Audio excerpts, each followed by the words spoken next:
자, 2014년 저희 교회의 표어가 열어 보게 하소서입니다.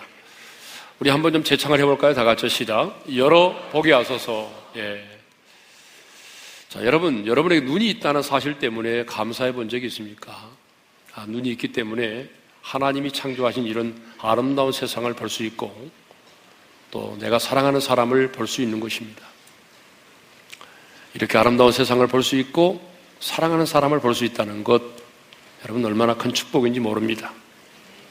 그래서 이 속담에 몸이 천냥이면 눈은 900냥이다 이런 말이 있어요. 말이 무슨 말인가 하면 우리 몸에서 그만큼 이 눈이라고 하는 게 중요한 이치를 차지하고 있다 그런 얘기죠. 그런데 여러분 눈에는 여러 개의 눈이 있다는 거 아세요? 자, 육안이 있고 지안이 있고 해안이 있고 심안이 있고, 심안은 마음의 눈이죠. 또 우리가 많이 쓰는 영안이 있고, 자, 이렇게 눈이 많이 있는데요. 이 여러 개의 눈이 많이 있지만은 가장 대표적인 눈은 그래도 육안, 지안, 영안이 아닌가 싶어요. 육안은 뭐죠? 우리 눈으로 이렇게 사물을 볼 수 있는 눈, 지금 우리가 이 보고 있는 눈을 육안이라고 그러죠. 그런데 여러분 지안이라고 하는 게 있어요. 지혜를 터득하여 지혜롭게 판단하는 눈을 말합니다. 지혜와 지식을 통해서 깨달음으로 볼 수 있는 눈, 이것을 우리가 지안이라고 말하는데, 어떤 분들은 이 지안을 해안이라고 부르는 사람도 있습니다. 자, 지도자들에게는 시대를 예견하는 해안이 필요하죠. 그러니까 율곡 이 선생의 10만 양병용 같은 것은 바로 그 시대의 해안에 속한 것입니다. 자, 그러므로 지도자들에게는 모름지기 역사적 현실에 대한 깊은 통찰력과 한 걸음 앞서 시대를 예견하는 해안이 필요한 것입니다. 그런데 하나님의 사람에게는 영안이 중요합니다. 영안이 뭡니까? 영적인 세계를 볼 수 있는 눈을 영안이라고 말하죠. 여러분, 영의 세계란 육신의 눈으로 볼 수 없는 세계를 우리가 영의 세계라고 말합니다. 그런데 이 영적인 세계는 반드시 영안이 열려야만 볼 수 있다라고 하는 것이죠. 그러므로 하나님의 사람인 우리에게는 영안이 중요한데요. 왜 영안이 중요한지를 우리가 한번 살펴보도록 하겠습니다. 첫 번째 이유가 뭐냐면 영적인 세계가 실제하는 세계이기 때문에 여러분 영안이 중요한 것입니다. 하나님은 이 세상을 창조하실 때 여러분 우리 눈에 보이는 이 세상만 창조하신 것이 아니라 눈에 보이지 않은 영의 세계도 함께 창조하셨습니다. 눈에 보이지 않은 영의 세계가 더 영원하고 눈에 보이지 않은 영의 세계가 더 근원적인 세계입니다. 그래서 바울은 고린도후서 4장 18절에서 이렇게 말을 했어요. 다 같이요. 보이는 것은 잠깐이요 보이지 않은 것은 영원함이라. 그렇습니다. 지금 우리 눈에 보이는 것들은 잠깐이지만 보이지 않은 영원한 세계는, 영적인 세계는 영원한 것이죠. 자, 두 번째 이유입니다. 왜 영안이 중요하냐? 두 번째 이유는 절대적 진리인 성경이 영적 세계를 다루고 있기 때문에 그렇습니다. 여러분, 성경을 보게 되면 수를 헤아릴 수 없을 만큼 영적인 세계에 대해서 언급을 하고 있어요. 만일에 여러분 성경에서 영적인 세계를 다 빼버린다면 성경은요 남는 게 하나도 없어요. 그러니까 성경을 보게 되면 정말 그 수를 헤아릴 수 없을 만큼 영적인 세계에 대해서 언급을 하고 있습니다. 기독교는 물질을 추구하고 세속적인 것을 추구하는 종교가 아닙니다. 유교가 삼강오륜을 말하는 도덕적 종교라면 불교는 마음의 깨달음을 강조하는 철학의 종교입니다. 그렇다면 기독교는 뭡니까? 기독교는 영의 종교요, 여러분 하나님의 나라를 말하는 하늘의 종교인 것입니다. 그래서 예수님은 요한복음 3장 5절에서 이렇게 말씀하셨어요. 다 같이 읽겠습니다. 시작. 물과 성령으로 나지 아니하면 하나님 나라에 들어갈 수 없느니라. 그 다음 요한복음 3장 6절에서 이렇게 말씀하셨어요. 다 같이요. 육으로 난 것은 육이요 영으로 난 것은 영인이라고 말씀하셨어요. 자, 성경은 모든 것의 근원이 되는 영적 세계를 다루고 있습니다. 이렇게 성경이 보이지 않는 영적인 세계를 다루고 있기 때문에 여러분 영에 속한 영적인 하나님의 사람인 우리에게는 육안도 중요하고 지안도 중요하지만 여러분 영안이 중요하다는 것입니다. 지금 우리 눈에 보이는 이 세계보다 보이지 않는 세계가 영원하고 지금 우리 눈에 보이는 이 세계보다 보이지 않는 이 영적인 세계가 더 근원적인 세계이기 때문에 하나님의 사람인 우리에게는 영안이 더 중요한 것입니다. 그래서 예수님은 영적 소경에 대해서 책망을 하신 게 많습니다. 대표적으로 예수님은 당시의 성경의 지식을 많이 알고 있었지만 영적인 소경이었던 바리새인들을 책망하시면서 이렇게 말씀하셨어요. 소경이 소경을 인도하면 둘이 다 같이 구덩이에 빠진다. 그러면서 영적인 소경에 대해서 책망을 하셨던 것입니다. 자, 오늘 본문 14절도 보게 되면 이제 아람의 군대가 엘리사 선지자가 머무르고 있는 도단성을 에워쌌어요. 여러분 14절을 읽겠습니다. 다 같이요. 왕이 이에 말과 병거와 많은 군사를 보내매 그들이 밤에 가서 그 성읍을 에워쌌더라. 예. 왜 아람의 왕은 자기의 군사와 병거와 그리고 많은 이제 말을 보내 가지고 이 도단성을 에워쌌을까요? 그것은 바로 도단성에 살고 있는 머무르고 있는 엘리사라고 하는 선지자를 잡아 죽이기 위해서입니다. 그러면 왜 아람의 왕은 이 엘리사 선지자를 잡아 죽이려고 했을까요? 그 이유는 간단합니다. 아람의 나라가 작전을 세우고 이스라엘을 침공하고자 할 때에 하나님의 사람 엘리사는 하나님이 주시는 특별한 지식과 지혜가 있어서 여러분 그 모든 것을 다 간파를 해냈어요. 그래서 이스라엘 왕에게 말해주었고 이스라엘 왕은 그것에 대해서 철저하게 대비를 하였던 것입니다. 자신들의 은밀한 작전이 계속적으로 간파를 당하자 아람의 왕은 처음에는요 우리 중에 간첩이 있다고 생각을 했어요. 그런데 나중에 알고 보니까 자기 신하들 중에 간첩이 있어서가 아니라 바로 이스라엘에 엘리사라고 하는 선지자가 있는데 그 사람은 왕의 침실에서 우리가 무슨 말을 하는 것까지도 다 알고 있다고 하는 거예요. 그러니까 우리가 저 이스라엘을 침공하고 무너뜨리려고 한다면 반드시 엘리사라고 하는 선지자를 제거하지 않으면 안 되었던 것입니다. 그래서 엘리사라고 하는 선지자를 제거하기 위해서 모든 군사를 동원하고 모든 병거를 동원해서 밤새 그 도단성을 에워쌌던 것입니다. 그런데 아침 일찍 엘리사의 사한이 일어났습니다. 일찍 일어났던 이 엘리사의 사한 게하시가 이렇게 보니까 여러분 놀랍게도 아람의 군대가 자기들이 머무르고 있는 이 도단성을 겹겹이 에워싼 것을 보게 됐어요. 그리고 이렇게 반응을 하게 되죠. 여러분 15절을 읽겠습니다. 다 같이요. 하나님의 사람의 사한이 일찍 일어나서 나가보니 군사와 말과 병거가 성읍을 에워싸는지라. 그의 사한이 엘리사에게 말하되 아하 내 주여 우리가 어찌하리까. 우리 한번 따라서 합시다. 아하 내 주여 어찌하리까. 여러분 이 엘리사의 사한은 자기의 주변을 완전히 겹겹이 둘러싸고 있는 아람의 군대를 보았던 것입니다. 그리고 직감했어요. 왜 아람의 군대가 지금 이 성을 에워싸고 있는가? 왜냐하면 그 당시에 아람과 이스라엘은 여러분 적대 관계에 있었거든요. 그렇기 때문에 바로 하나님의 사람 엘리사를 잡아 죽이기 위해서 그들이 지금 도단성을 에워싸고 있다는 것을 금방 알았어요. 그래서 이 게하시가 이 젊은 종이 이제 엘리사에게 나아가서 이렇게 말하죠.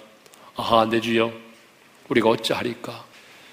이렇게 말한 것을 보게 되면 지금 이 사한이 아람의 군대를 보고 지금 겁에 질려 있음을 알 수 있습니다. 지금 두려워 떨고 있어요.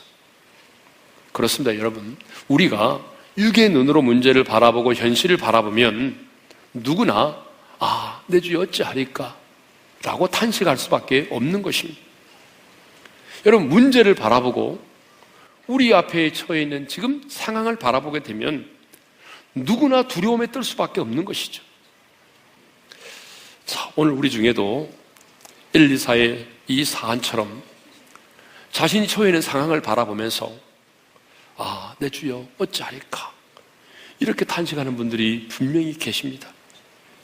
인간의 힘으로 해결할 수 없는 이 커다란 문제 앞에서 남편의 잦은 폭력과 외박 때문에 계속적으로 폭력적으로 변해가는 자녀의 모습을 바라보면서 삐짐은 늘어가고 하는 삶마다 어려워지고 이런 경제적인 어려움 때문에 내 주여 어찌하리까 길이 보이지 않습니다. 돌파구가 보이지 않아요. 여러분, 이럴 때 우리 모두도 당연히 내 주여 어찌하오리까 이렇게 반응할 수밖에 없는 거죠. 그런데 하나님의 사람 엘리사는 내 주여 내가 어찌하오리까 라고 탄식하고 두려워 떨고 있는 이 종에게 엘리사가 이렇게 말합니다. 두려워하지 말라. 16절을 우리 다 같이 읽도록 하겠습니다. 시작. 두려워하지 말라. 우리와 함께한 자가 그들과 함께한 자보다 많으니라. 왜 두려워하지 말아야 되느냐 하면 우리와 함께한 자가 그들과 함께한 자보다 더 많기 때문이라는 거예요. 여러분, 이 말씀을 통해서 우리가 깨달을 수 있는 게 뭐냐 그러면 왜 하나님의 사람인 우리가 두려워하느냐 그 말입니다. 세상에 속한 자도 아니고 하나님께 속한 자인 우리가 왜 두려워하느냐 그 말입니다. 그것은 하나님이 나와 함께 하심을 내가 보지 못하기 때문에 그렇습니다. 하나님이 나와 함께 계신다는 사실을 머리로는 알고 있는데 그 하나님이 나와 함께 계신다는 것을 내가 확신하지 못하기 때문입니다. 그래서 성경은 언제나 우리에게 두려워하지 말라 이 말씀을 하시고 나면 전후 문맥에 무슨 말씀을 하셨습니까? 하나님이 내가 너와 함께 함이라는 말씀을 하셨어요. 여러분, 성경에 두려워하지 말라는 말씀이 몇 번 나온다고 했어요? 365회 나온다고 그랬잖아요. 자, 1년이 며칠입니까? 365일이니까 이 말이 주는 의미가 있죠. 여러분, 1년 365일 매일매일 우리의 삶은 두려움의 연속이라는 것이에요. 여러분, 따지고 보게 되면 우리가 처해 있는 매일매일의 삶은 두려움의 연속일 수밖에 없습니다. 그런데 하나님 말씀합니다. 매일매일 우리에게 말씀하십니다. 두려워하지 말라. 근데 왜 두려워하지 말라고 말씀하시느냐?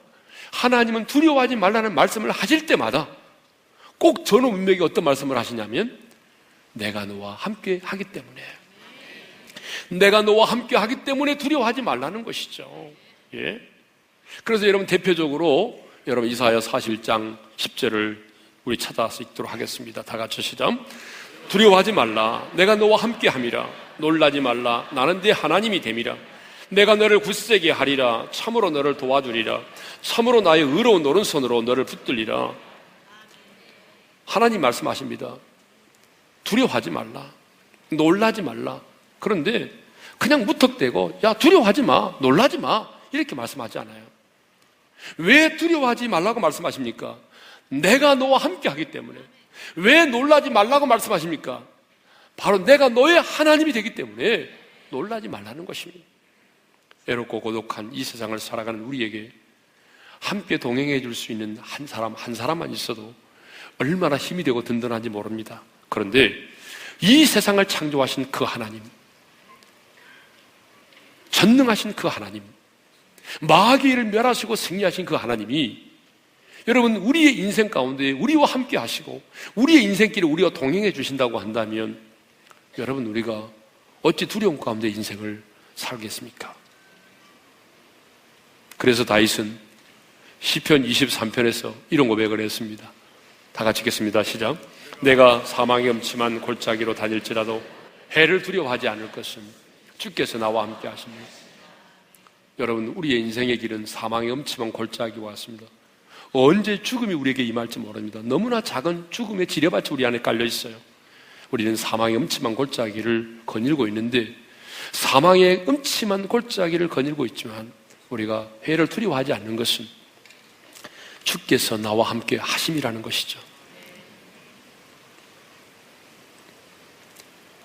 그렇습니다. 하나님이 나와 함께 하면 우리가 비록 사망의 음침한 골짜기를 거닐지라도 해를 두려워하지 않게 되는 것입니다. 왜냐하면 세상이 우리를 에워싸는다 할지라도 여러분, 세상은 우리 주 예수 그리스도를 에워쌀 수는 없습니다. 다니엘이 사자굴 속에 던짐을 받았지만 그 굶주린 사자들이 다니엘을 둘러쌌지만 여러분, 그와 함께한 예수 그리스도를 둘러쌀 수는 없었던 것입니다. 자, 엘리사는 두려워 떠는 사안에게 우리와 함께한 자가 그들과 함께한 자보다 많기 때문에 두려워하지 말라, 그렇게 얘기를 했어요. 그럼에도 불구하고 이 사안은, 이 젊은 종은 믿지를 못했어요. 믿겨지지 않는 거예요. 그래서 여전히 불안해하고 여전히 두려워 떨고 있었습니다.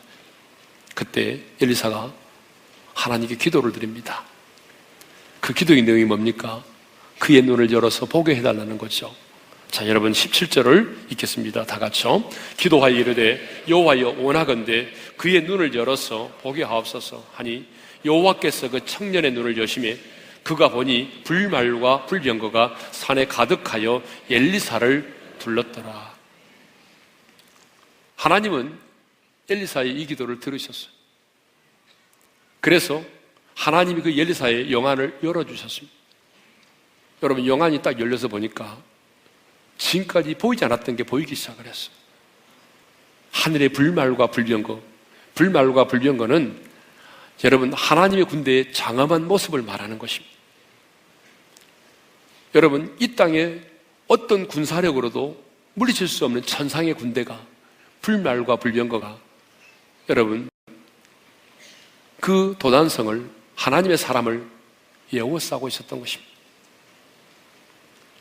자, 여러분, 엘리사와 그 사한, 그 두 사람은 동일한 시간대에 동일한 장소에 있었고 동일한 상황 가운데 있었습니다. 그리고 엘리사와 사한, 이 두 사람은 동일하게 자기를 둘러진치고 있는, 도단성을 에워싸고 있는 아람의 군대를 보았습니다. 두 사람이 함께 동일한 장소에서 동일한 것을 보았는데 여러분, 한 사람은 두려워하였고 한 사람은 두려워하지 않았습니다. 그 이유는 무엇입니까? 한 사람은 보았고 한 사람은 보지 못했기 때문에 그렇습니다. 하나님의 사람 엘리사는 하나님이 나와 함께 하심을 보았고 하나님의 군대가 나를 둘러진치고 있음을 보았지만 여러분, 그 사한 게하시, 그 젊은 종은 여러분 하나님이 나와 함께 하심을, 하나님의 군대가 나를 둘러진치고 있다는 사실을 보지 못했던 것입니다. 여러분, 영안이 열려있다, 영안이 열린다라고 하는 것은 무엇입니까? 하나님이 나와 함께 하심을 보는 것입니다. 물론 여러분, 영안이 열리지 않았다고 해서 하나님이 함께 하시지 않는 것은 아닙니다. 이 사한의 눈이 열리기 전에도 하나님은 이미 하늘에 불말과 불병거를 보내어서 이들을 지키고 보호하고 있었습니다. 여러분, 맞죠? 그런데 영안이 열렸을 때에 비로소 하나님이 나와 함께 계심을, 하늘의 군대가 나를 둘러진치고 있음을 확신하게 된 것입니다. 그런데 이런 확신 가운데 인생을 살았던 한 사람이 있습니다. 바로 다윗입니다. 다윗은 하나님이 나와 함께 하심을 믿었기 때문에 여러분, 물맷돌만을 가지고도 골리앗을 향하여 돌진할 수 있었습니다. 시편 3편 6절을 보게 되면 다윗은 이렇게 당당하게 인생을 살았습니다. 우리도 당당하게 한번 읽어봤으면 좋겠습니다. 다 같이요. 천만인이 나를 에워싸 진친다 하여도 나는 두려워하지 아니하리라. 여러분, 한두 사람이 아니라 천만인이 나를 둘러 에워싸 진친다 할지라도 나는 두려워하지 않겠다는 거예요. 왜 다윗은 이런 확신 가운데 인생을 산지 아십니까? 바로 시편 34편 7절의 말씀을 의심 없이 믿었기 때문입니다. 여러분, 시편 34편 7절을 읽겠습니다. 다 같이요. 여호와의 사자가 주를 경외하는 자를 둘러진치고 그들을 건지시는도다. 여호와의 사자가 하나님을 경외하는 자를 둘러진치고 그들을 건진다는 사실을 알았기 때문에 그래요. 그렇습니다. 여러분, 우리 영안이 열리지 않아도 여호와의 사자들, 곧 천사들이 주를 경외하는 자를 둘러진치고 저희를 건져내십니다. 그러나 영안이 열렸을 때 우리는 그것을 더 분명하게 확신하게 되는 것입니다. 그렇습니다. 여러분, 영안이 열린 자는 두려워하지 않습니다. 여러분, 영안이 열린 자는 당황하지 않습니다. 엘리사를 보십시오. 아람의 군대가 자신을 격급히 에워싸고 있을지라도 당황하지 않았습니다. 두려워하지 않았어요. 왜? 나와 함께 하신 하나님, 그리고 그 하나님의 군대를 보았기 때문이죠. 여러분, 모세를 보십시오. 뒤에는 애굽의 군대가 추격을 해오고 앞에는 넘실대는 홍해가 가로막고 있습니다. 진퇴양난입니다. 그때 이스라엘 백성들이 보인 반응이 무엇입니까? 두려움이었어요. 그리고 그들이 이제는 모세를 향해서 이렇게 말합니다. 애굽에 매장지가 없어서 우리를 이곳까지 데려와서 죽게 하느냐. 그러면서 그들이 모세를 죽이려고 했어요. 여러분, 이런 상황쯤 되면은 정말 우리도 두려워 떨 수밖에 없지 않겠어요? 여러분 한번 보세요. 뒤에는 애굽의 군대가 추격해 옵니다. 앞에는 넘실대는 홍해가 가로막고 있습니다. 문제는 또 백성들은 자기를 죽이겠다고 달려듭니다. 여러분, 이런 상황 되면은 정말 누구든지 사시나무 떨듯이 떨 수밖에 없어요. 그러나 영안이 열렸던 하나님의 사람 모세는 두려워하는 백성들을 향해서 이렇게 말했어요. 우리 다 같이 출애굽기 14장 13절을 읽겠습니다. 시작. 너희는 두려워하지 말고 가만히 서서 여호와께서 오늘날 너희를 위하여 행하시는 구원을 보라. 여러분, 이게 바로 영안이 열린 사람의 모습입니다. 너희는 두려워하지 말고 여호와께서 너희를 구원하시는 것을 보라는 것입니다. 어떻게 하나님이 너희를 구원하신지를 똑똑히 보라는 것입니다. 영안이 열린 사람은 이렇게 당황하지 않습니다. 여러분, 영안이 열린 사람은 이런 상황을 만나도 두려워하지 않습니다. 영안이 열리게 되면 내가 홀로가 아니라는 사실을 확신하게 되는 것입니다. 사랑하는 성도 여러분, 2014년 우리 교회 표어는 열어 보게 하소서입니다. 우리 가운데 열려야 될 것들이 많지만 그 중에 하나가 뭡니까? 우리 영안이 열려야 한다는 것입니다. 그런데 영안이 열린다고 하는 것을 너무 신비적인 것으로만 해석을 해서 현세를 부정하거나 현실을 무시하는 사람이 있습니다. 하나님의 사람은 현실을 현실대로 볼 수 있는 눈이 필요합니다. 가끔 믿음이 좋은 사람들 가운데 보게 되면 현실 감각이 떨어진 분들이 많이 계세요. 지금 우리가 발을 딛고 있는 곳이 이 세상이고 주님이 우리를 보내신 곳이 이 세상이기 때문에 여러분, 하나님의 사람인 우리는 하늘의 시민권을 가진 자일지라도 이 세상을 부정해서는 안 되는 것입니다. 하나님의 사람인 우리는 당면한 문제를 내가 문제로 볼 수도 있어야 되고 당면한 현실을 냉철하게 볼 수 있어야 되는 것입니다. 자, 지금 내가 영에 속한 사람이고 하늘의 시민권을 가진 자지만 여러분, 지금 가난하면 지금 가난한 거예요. 여러분 안 그렇습니까? 지금 괴로우면 내가 지금 괴로운 거예요. 지금 아프면 아픈 거예요. 지금 실패했으면 여러분 지금 실패한 거예요. 그것이 현실이에요. 그것을 부정한다고 해서 여러분 실패가 사라지고 가난이 사라지는 게 아닙니다. 여러분이 부정한다고 해서 갑자기 여러분 가난이 사라지는 거 아니잖아요. 실패가 없어지는 거 아니잖아요. 그러니까 우리는 여러분 우리의 가난을, 우리의 실패를 인정해야 됩니다. 현실을 현실대로 인정을 해야 되는 거예요. 그러나 하나님의 사람은 거기서 끝이 나면 안 된다는 거예요. 이게 세상에 속한 자와 우리가 다른 거예요. 하나님의 사람은 현실의 벽을 뛰어넘어서 믿음의 눈으로 하나님의 섭리와 하나님의 역사를 볼 수 있어야 하는 것입니다. 여러분, 내가 비록 고난을 만났지만, 내가 고난을 부정하지는 않지만, 그 고난이 현실이지만, 여러분 이 고난 가운데 하나님의 일하시는 하나님의 그 섭리와 하나님의 손길을 볼 수 있어야 한다는 것입니다. 믿음으로 신령한 세계를 볼 수 있어야 하는 것입니다. 말씀의 렌즈를 통해서 하나님이 나와 함께 하심을 볼 수 있어야 하는 것입니다. 우리는 영안이 열렸다면서 이상한 말을 하는 사람들을 많이 보게 됩니다. 정말 많이 봤어요. 여러분, 정말 영안이 열렸다고 말하면서 이상한 짓을 하는 사람들을 많이 봤어요. 여러분 속지 마세요. 진짜 영안이 열린 게 뭔지 아세요? 영안이 열린다고 하는 것은 어떤 형태로든지 간에 분명한 한 가지 사실인 것입니다. 하나님이 나와 함께 하신다는 것을 확신하는 것입니다. 그것이 영안이에요. 하나님이 지금 나와 함께 계신다, 나와 함께 하신다고 하는 것을 내가 확신하게 되는 것이 영안이 열린 것이지, 여러분 엉뚱하게 해석하지 마세요. 여러분 지금 경제적으로 어렵습니까? 질병으로 인해서 고통 중에 계십니까? 지금 사방으로 우겨싸임을 당하여 계십니까? 그런데 우리는 그것을 늘 그것만을 없애달라고 기도할 때가 참 많아요.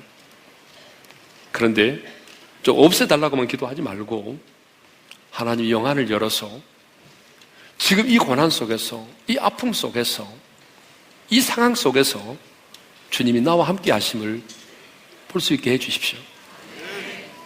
여러분, 우리가 성경을 보게 되면 우리 하나님은 많은 경우에 우리의 고난의 문제를 해결해 주는 것이 아니라 우리의 인생의 풍랑을 해결해 주기 전에 주님이 나와 함께 하신다는 사실을 우리가 깨닫기를 원하십니다.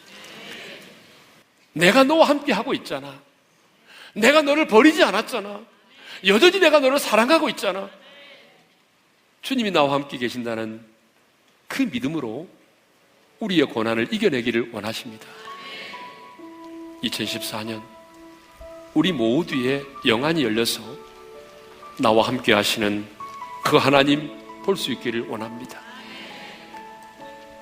내가 무엇이 간데 이렇게 나와 함께 계실까? 나와 함께 하시는 하나님을 바라보게 되면 우리는 그 하나님의 사랑을 깨닫지 않을 수가 없습니다. 그래서 지금 우리 안에는 두려움과 불안을 모두 떨쳐버리고 하나님이 나와 함께 하신다는 확신 가지고, 아니 그 하나님의 사랑에 대한 확신을 가지고 2014년 여러분 당당하게, 정말 당당하게 살아갈 수 있기를 주님의 이름으로 축원합니다.